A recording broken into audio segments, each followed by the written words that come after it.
Hey, welcome back to Gold's Garage. So, just when you thought there couldn't be any more, or we couldn't learn any more about David Bougie's 427 blueprint engine, actually that's not true. The best is yet to come. I got a whole bunch of stuff today that we haven't covered yet. We're going to go through the whole thing. And we're also going to cover off, in the last video, lots of questions. You know, what caused the tightness of the crankshaft, and are they 1.5 millimeter rings? Are they 1/16 rings? A whole bunch of other stuff we're going to cover off. And at the end of the video, I'm going to give you a report card on blueprint engines 427, and for what it's worth, my recommendation, you know, would I buy one or not? So, and I'll break that down into all the reasons that I'm going to say that. So, well, the process we're using is commonly known as reverse engineering, and the Chinese get accused of that, rightfully so, but they're not the only ones. When I was in the GM Tech Center, I got a chance to go spend a day in the GM Tech Center in 1968 when they had the old location when they were downtown. We went into the dyno room and the build room at the GM Tech Center. And what did they have in there? They had a 340 Dodge engine in it there and a 351 Ford engine, all apart.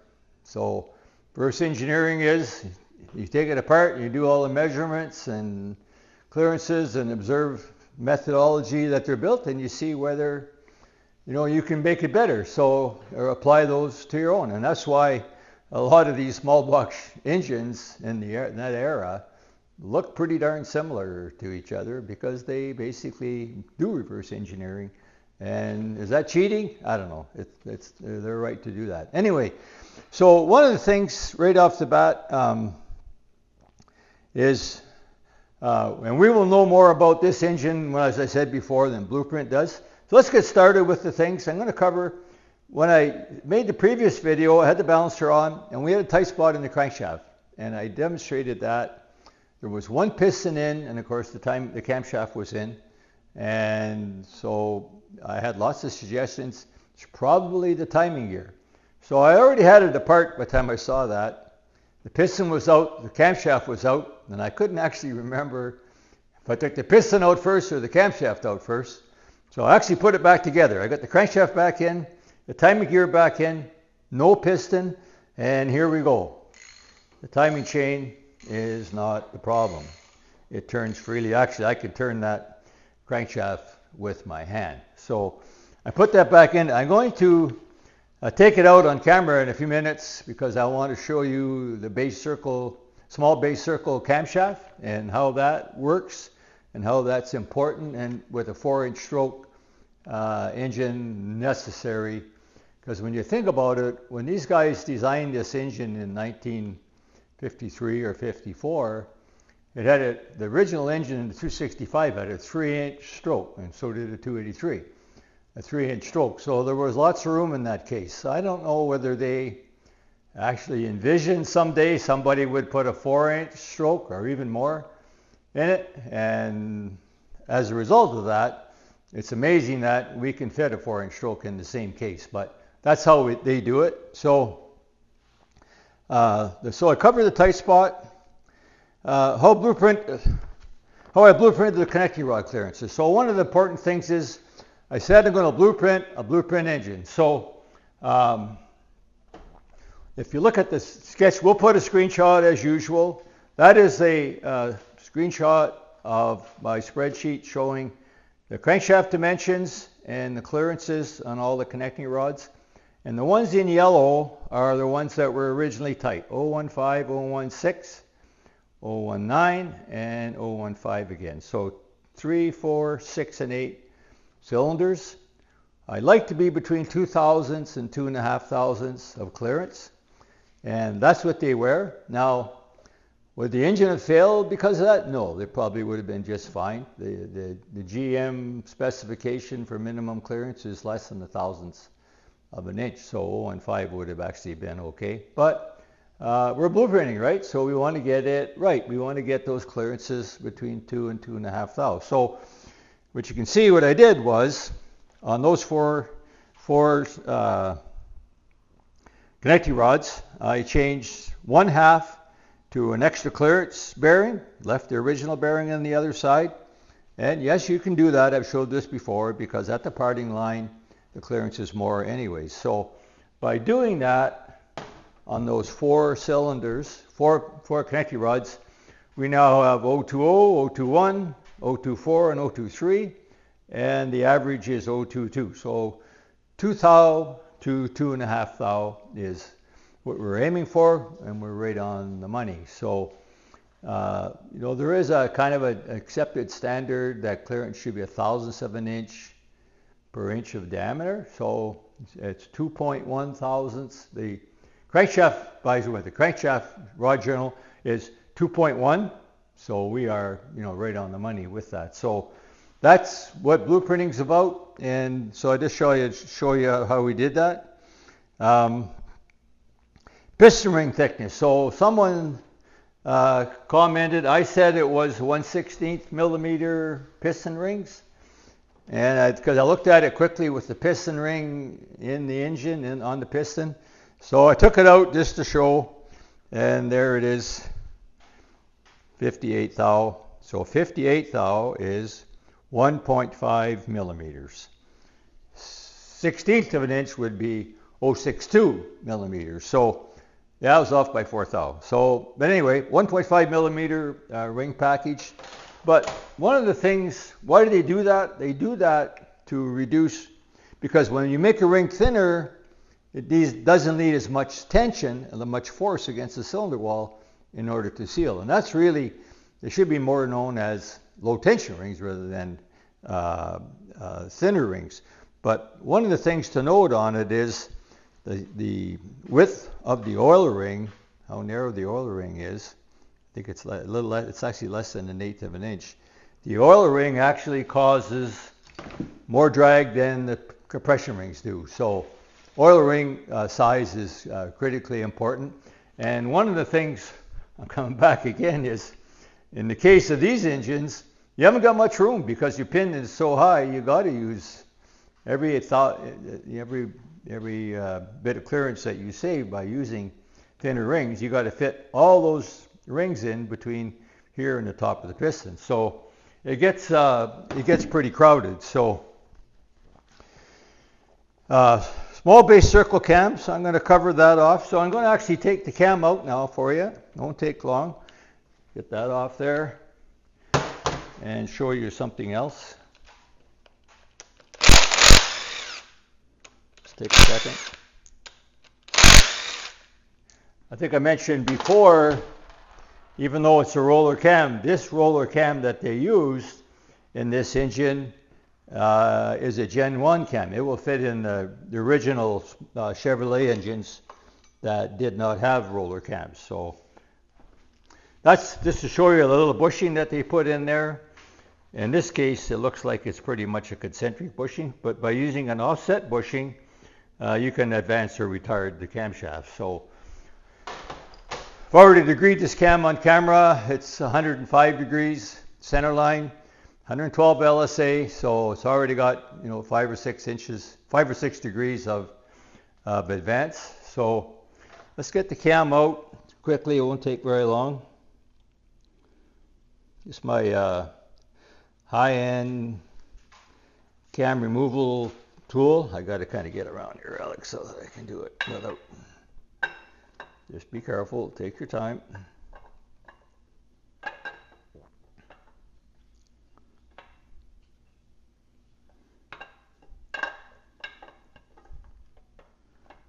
It's coming.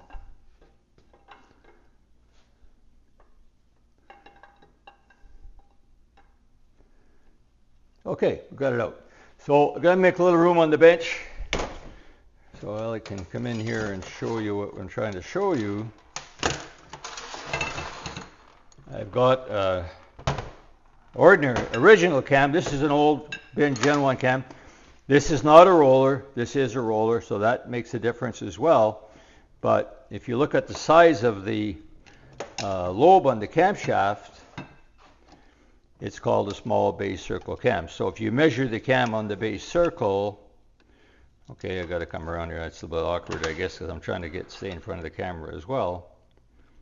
Size on the base circle, 1.0, quickly doing it, 1045, 047, sorry. And then measure the base circle on a OEM style cam. It's 1.26. So I've never used a small base circle cam before, so I actually had to measure that to assure myself what I had. So here's the reason that they're doing that. We'll have to come make an Alec work here. Come around. I found this nice little diagram that shows the advantages of a small base circle cam. So what it does by making the base circle smaller, the valve lifter actually starts lower in the block than it would with a conventional cam. And then the next part, if you want to use a 4-inch stroke on small block Chev, and there is the connecting rod. The connecting rod is specially designed with clearance here, and because that's where the connecting rod would hit the camshaft if it wasn't.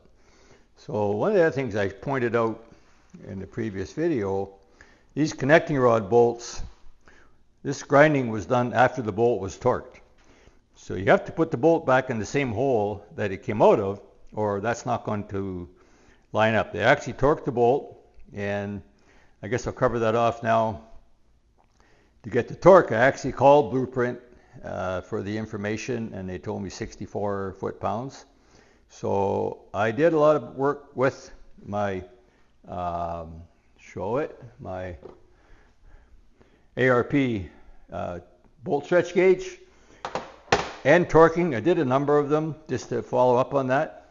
So if you don't have a torque wrench, if you torque this bolt until it's flush here, you're going to have 64 foot-pounds, plus or minus a foot-pound. It's going to work out pretty good.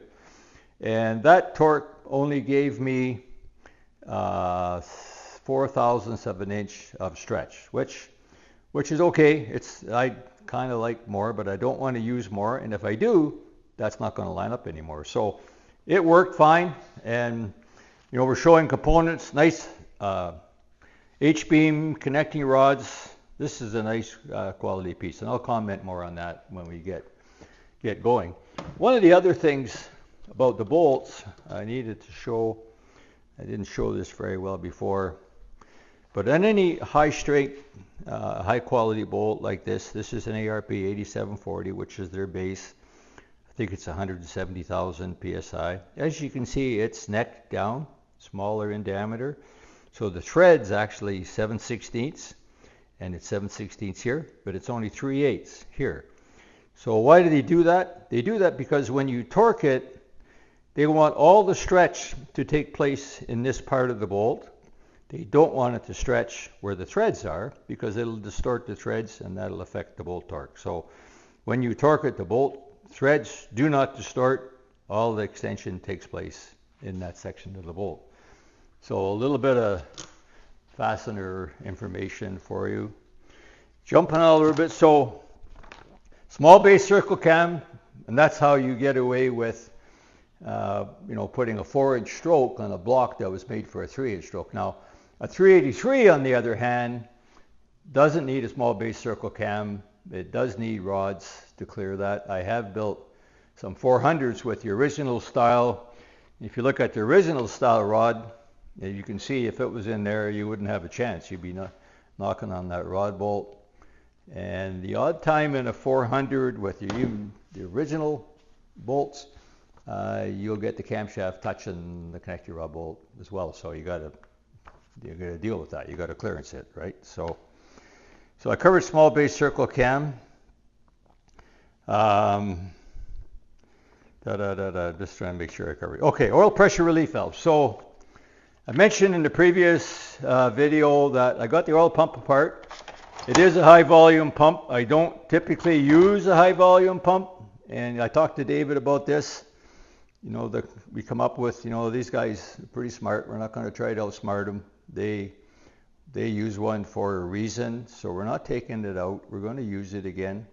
It's a Melling M55 HV. So we're going to use it, but I took the retainer out. So here's just to demonstrate this, here's the where all the action is. The spring goes in here, this little slot here, and then this pin holds it in. So how a pressure relief valve works, when the pressure gets excessive, the pressure is on this side. It actually pushes that pin against the spring, and it opens up a port and allows the oil to just recycle back into the inlet side of the pump. So if you're dumping over your pressure relief valve, you are recycling oil that's not going through your engine, and that's a way to heat up your oil too, by the way. So this is the spring I took out of it, and I can't remember the exact, I got to do a little bit more homework on this. I actually have this spring in stock. It's supposed to be about 10 psi less than the spring that I took out, and it's actually a little shorter. I measured it. I won't measure it again for you, but it's going to be a little short. But one thing you have to remember on pressure relief valves. Pressure relief valves don't determine your maximum pressure or your minimum pressure. If you're sitting there at 20 psi and your pressure relief valve is set at 50 psi, it's not going to have any effect.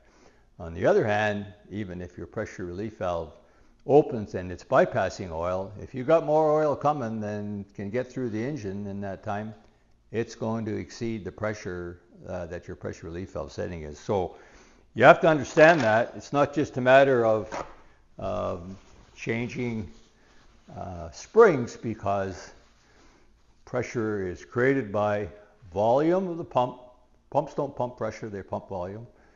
Pressure occurs when you have a restricted volume, when you restrict it by your bearing clearances. So the more you restrict it, the higher your pressure is going to get. So hopefully I covered that off. Piston thickness, ball base, circle cam. One of the other things, when I took it apart, I mentioned the head bolts. I'm going to grab one over here. I should have had one handy. And as you see, the head bolts are neck down as well. The same thing. The head bolt diameter actually in this area is smaller. These are 7/16 threads, but the head bolts are small. So when you torque a head bolt, all the stretch occurs in this area. So I took the head bolts out, and they all had sealant on them. So I concluded that the head bolts go into water, and in every original small block Chev engine, using the Chev block, this is a blueprint block, this is not a Chevrolet block, the head bolts do into water, and you got to use sealant or you will have water going into your oil. When I saw the sealant on them, I assumed that they are, but they aren't. So the head bolts, pretty hard to show. I don't know if you can show put your camera in there, Alec. All these bolts, you can see they're into a blind hole. So that's a nice thing, because if you've ever assembled a small block engine, it's a nuisance putting all that goop on them before you torque it, but you have to, or you will have a leak when you put it together. So what have I covered? Piston clearance, small base circle cam. No water pump bypass. So here's one of the little minor point. So if you look at the block, there's the gasket, a typical Chevrolet gasket where the water pump bolts on. And in the Chevrolet block, there would be a hole there, and that hole goes back into the water passage of the block. And that's there for a reason, to prevent cavitation of your water pump. So you start your engine up and the thermostat is closed, the pump is trying to take water out of that cavity and put it into the engine, and if your thermostat is closed, there's no way water can get in. That creates what's called cavitation, a major negative pressure on the suction side of the pump, the blade of the pump. And that suction actually can be so severe it can actually rip pieces of material off the blade of the pump. So in a standard Chevrolet engine, that is solved by always allowing a little bit of water to get into the pump through that hole, and that can't happen. The other way is a bypass hose. Hard to show now because I don't have the manifold on. From your intake manifold, there is a fitting usually that you can get to the top of your pump, and that provides water. Blueprints instructions state that you have to use their thermostat, and you can buy other ones, but they have a part number for it. It's got little holes in the thermostat so that even when the thermostat's closed, some water is getting circulated, so you won't have cavitation in your pump. Crankshaft thrust clearance. I didn't mention it, and I'm not going to show it right now. We've got 4 thousandths of thrust clearance, because one of the suggestions was, as you can see, I can turn this crankshaft easily with my hand.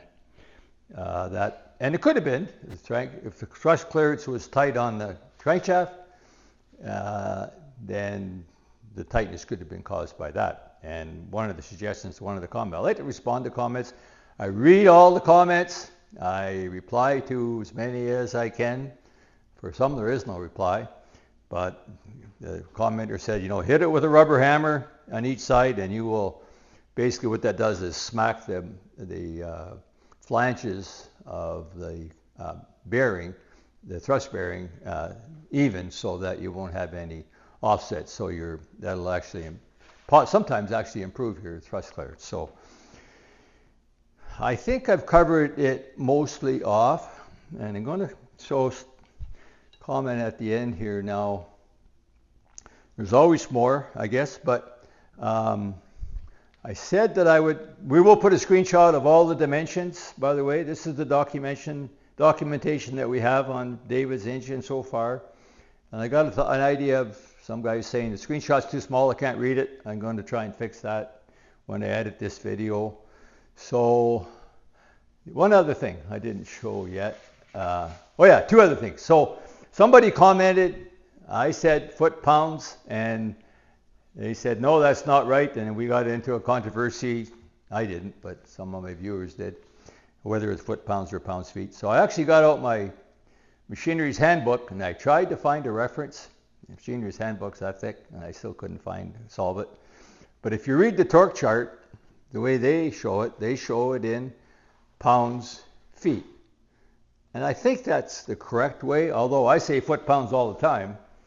It probably is pounds, feet, because when you think about torque, if you're torquing with the torque wrench and your bolt is here, you're applying pounds times feet. So if you have 50 pounds pushing down and it's a foot long, that's 50 foot-pounds. So pounds, feet makes more sense. So that's trivia, I guess. The other thing is, for ARP, you have to be careful. That's why you always have to read the instructions. I'll put a screenshot of this. You can Google it and find it yourself. ARP actually publishes a torque chart for all of their fasteners, what torque they need to achieve the proper stretch.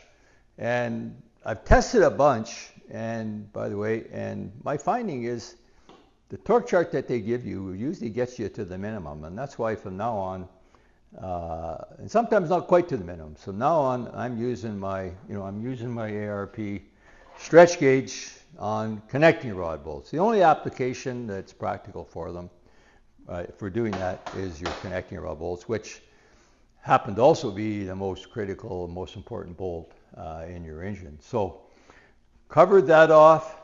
So I'm going to give you an evaluation of Blueprint engine. So based on where we're at today and a couple of things that are pending, we're going to have Bill put the cam on Cam Doctor, and I couldn't bring it to him because I needed it for the video. We're going to bring it to him tomorrow, and we're going to have him at least flow a couple of ports in the cylinder heads to see how they flow, and based on that, we're going to decide whether we should have him, do more work on the heads or not. So this engine comes with a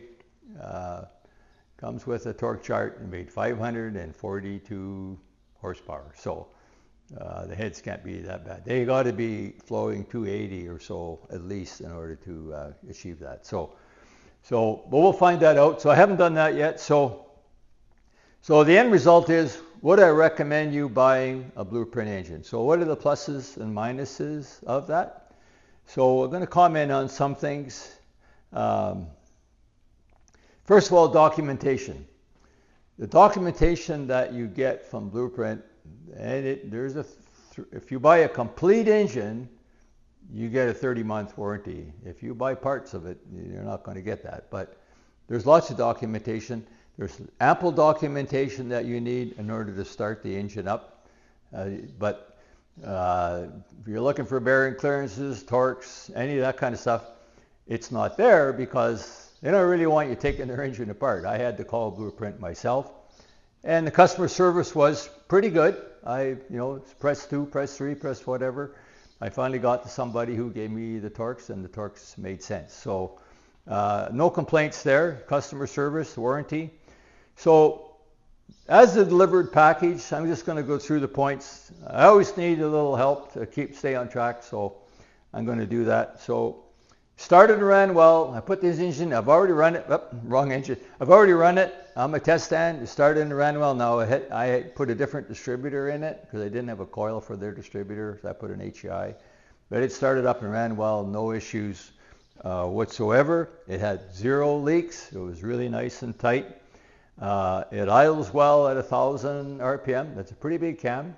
240, 248 is a pretty big cam. But it's a big engine, so it needs a big cam, right? So 15 to 16 inches of vacuum, so power brakes and accessories shouldn't be a problem.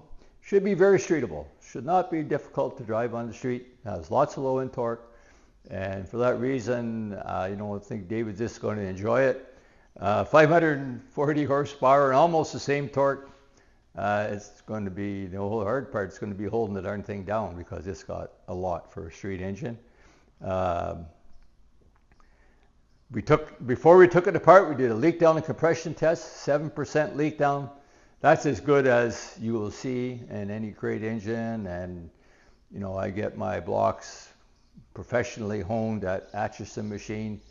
They're as good as it gets, and that's about the best numbers that I've ever seen. So they got that pretty good. You get a dyno test with it, got quality components. So I showed the pistons before. They're Moly forged pistons, 1.5 millimeter rings, as I said. The crankshaft is in the engine now, but it's a very nice piece of forged crankshaft, of course, forged rods, good H-beam rods. All the components in this engine are quality components. Now, for the camshaft, we're going to put it on the Cam Doctor because no specifications, there's no numbers on it. They're not giving you any more information, than they have to. You'll get more information about this engine, unless you watch on my channel, of course, by going to the Summit catalog or going to the Summit website and reading the advertising. There's more information there than you get from Blueprint, really. So but that's okay. Okay, so I already mentioned quality components. So the negatives. Everything's got some negatives, so we'll point that out. The packaging, when we unpackaged it in the first video, there was some rust, mostly on the balancer. Didn't do any serious damage. There wasn't a problem, but somehow in the packaging or shipping. So I'm just pointing that out. Excess oil pressure. So we don't like 95. It actually had 95 pounds of PSI of oil pressure when I started up the last time when it was cold with 30 weight oil. So we're trying to address that. If you bought one and put it in and you couldn't, then that might be a problem. Does it hurt anything? Not really. It doesn't put any pressure on your seals. Your seals in your engine, your rear main seal, etc., don't see pressure. They might see more flow and more oil bumping around, but they're not going to see more pressure. So one of the things is it's just a generic oil pan, no windage tray.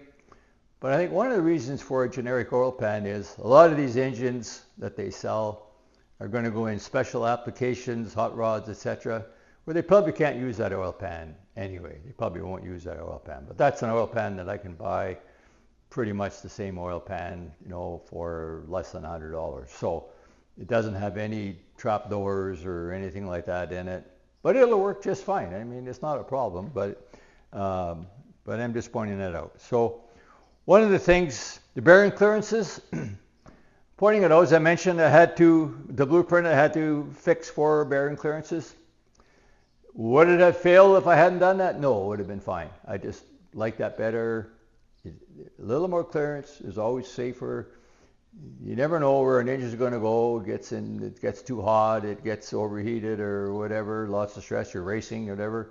A little bit of bearing clearance is better, but it wasn't going to cause it to fail, but I'm pointing that out. So excess silicone, lots of comments about that. I don't know what that's all about. Maybe this is an automated process or something. Watch the blueprint video, by the way. showing their manufacturing process. It's pretty impressive. I watched it a long time ago. I haven't watched it for a long time, but I'm not sure how they do that. But they must use a whole tube of silicone on this engine. It was everywhere. Now, would it have caused a problem? No, I don't see any reason that it would have caused the engine to fail or anything. But it's messy and it's not going back together, you know, that way as well. So, and once again, I already mentioned limited information. The information is there for you to start it and run it successfully, not to take it apart. So if you want to take it apart, you're on your own. You got to figure it out yourself. So that's the positives and negatives that I can think of at this point. Would I recommend you buying one?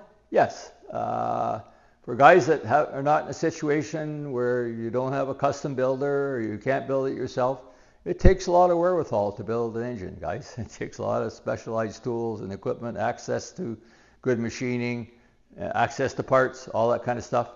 And as I mentioned in the very first video, this engine costs less than if I would have bought all the parts and built it myself. So that's a commendation. They're pretty efficient for them to be able to do that. So, you know, if you want to build your old engine, fine. You want me to build it, I can do that too. But would I recommend somebody to buy one and just stick it in and drive it? I don't think it'd be a problem at all. It's a good piece. So hope you found that helpful. I never remember to like and subscribe.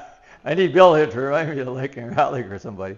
Like and subscribe. We're videos doing great lately. The 2 videos, a lot of interest on this 427 and the interest on the dynos as well. We've got 3 or 4 dyno videos done, and this weekend we got Pat O'Brien bringing his 383 to our dyno. He's never been here before.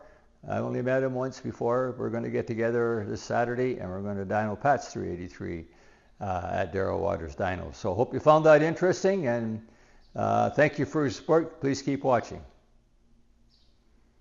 So I forgot one thing to mention in the video. Is one of the other possibilities when we had tightness in the that I showed in the previous video, and right now we don't have tightness. One of the other checks is the crankshaft straight? So I made a little clip. I was on my own, made a little clip, put a dial indicator. You take all the bearings, main caps off except the front and back, and rotate the engine with the dial indicator on the center main journal. And there was 0 run out. You'll see that with the clip. So watch that. One of the other ways, if you have a tight spot, that's always one thing that you should be checking as well.